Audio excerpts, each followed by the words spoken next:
When I decided to pray every single hour for 30 days, I didn't realize how drastically it would reshape not only my spirit, but my mind, my emotions, and even my physical body. At first, the idea sounded almost simple. Set an alarm for every hour, day and night, stop what I am doing, bow my head, and pray. But when the first night came, reality hit me like a wave I wasn't ready for. I was barely into the first 12 hours when I felt the weight of the commitment begin to sink into my bones. Every time I started to fall asleep, the alarm jolted me back into consciousness. Every hour demanded presence, intention, surrender, and something strange happened almost immediately. Time began to stretch. A single hour felt like an entire day. My awareness sharpened in ways I couldn't explain. I started noticing how much noise the mind makes when ice and tea given a place to rest. And as the first full night passed without uninterrupted sleep, I began to understand that this experiment wasn't about discipline. It was about exposure, the kind that pulls buried things to the surface. By day 3, my emotions were rising like tides. Some hours I felt overwhelming peace. Others I felt pressure in my chest that I couldn't put into words. I cried without knowing why. I felt joy without a reason. I felt fear without threat. It was as if every prayer peeled back a layer of myself that I had ignored for years.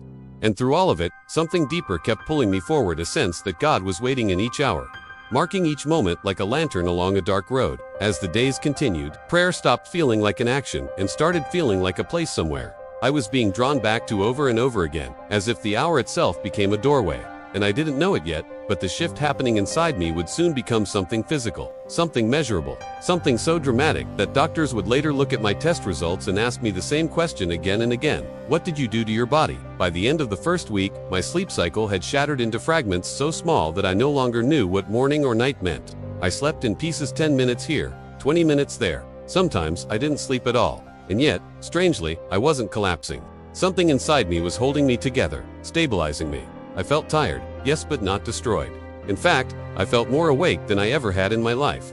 It was as if the constant rhythm of prayer was rewiring something inside my brain. The urges that usually controlled my distractions, impulses, stress had started fading. My mind felt clearer, sharper, almost unnaturally still. And then something even stranger began to happen. Around hour 200, during a prayer at dawn, I felt an overwhelming heat rise through my chest. It wasn't emotional. It was physical, like warmth expanding beneath my ribs, moving up my spine, spreading into my shoulders and arms. The sensation lasted maybe 10 seconds, but it left a lingering clarity, like stepping out of fog into pure sunlight. Over the following days, these strange moments became more frequent. Sometimes during prayer, sometimes between prayers, sometimes as soon as I woke up from a 10-minute nap. My heartbeat slowed, becoming deep and steady. My breathing changed without me trying longer. Inhales, calmer, exhales, even hunger shifted. I wasn't eating as much, yet I wasn't weak. It was as though my body had found a new rhythm, a new internal clock built around prayer instead of sleep. And I started writing everything down, every sensation, every shift, every unexpected moment, because I knew something extraordinary was happening.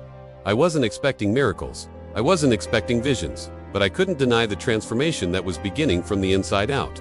I didn't know what it meant yet. I didn't know how deep it would go. I didn't know how far it would push me. But I knew one thing for certain. Something was changing at a level I had never touched before. And as day 10 approached, I encountered the first event that truly shook me, something that made me stop mid-prayer, open my eyes and wonder whether this experiment was unlocking parts of the human spirit that science had never been able to measure. It happened on day 10 at exactly 3:14 in the morning. I was kneeling beside my bed, exhausted, shaking slightly as I whispered the same prayer I had repeated more than 200 times. The room was still, the kind of stillness that feels almost unnatural, and as I closed my eyes, I felt a sudden rush of cold air sweep across my back, not a breeze, not a draft, but a focused chill that moved like a presence. My breath caught, my eyes opened. The room was exactly the same, yet something felt different, as if an unseen observer had stepped inside. I whispered, "God, if this is you, I'm listening." And then everything inside me went quiet, completely quiet. The kind of silence that doesn't come from outside but from the deepest parts of the mind. My thoughts stopped, my worries dissolved, my heartbeat slowed until I could barely feel it. I wasn't asleep, I wasn't dreaming. I was conscious, fully conscious, but in a state of mental stillness I had never reached before. Then a realization struck me with so much force that tears filled my eyes. Prayer wasn't changing my schedule. It was changing my consciousness. Each hour had been carving away noise, peeling away layers, pulling me into a level of awareness that humans rarely experience. And the more I prayed, the more I felt myself becoming aware of things I had ignored for years, tensions in my body, old emotions buried under busyness, instincts I never trusted, whispers of intuition that suddenly felt louder and clearer. It was as if prayer had turned into a mirror, showing me parts of myself I had never seen, because I had never been still enough to look.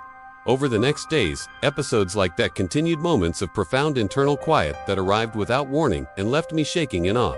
I didn't know how to describe it.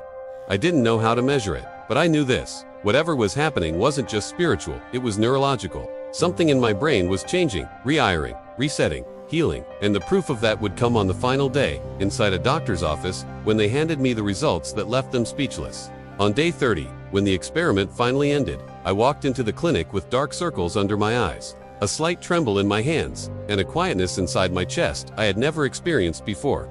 I told the doctor what I had done: prayer every hour, non-stop, for a month. He raised an eyebrow, half amused, half concerned. In ordered a full series of tests: blood work, cortisol levels, sleep deprivation markers, cardiovascular scans, neurological function tests. He expected my results to show adrenal fatigue, inflammation, elevated stress hormones, poor cognitive performance, and signs of extreme exhaustion. But when he came back into the room holding the papers, he wasn't smiling.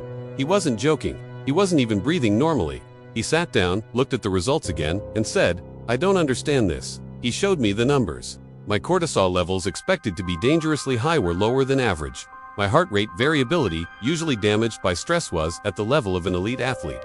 My brainwave patterns showed increased alpha and theta activity, markers associated with deep meditation, clarity, and emotional regulation. My immune markers were elevated in the best possible way. My inflammation was lower than it had been in years. He asked me what I had been doing besides prayer. I told him the truth: nothing, no supplements, no routines, no special diet. Just prayer, every hour, for 30 days. He shook his head and muttered, "This is impossible." But I knew better. It wasn't impossible.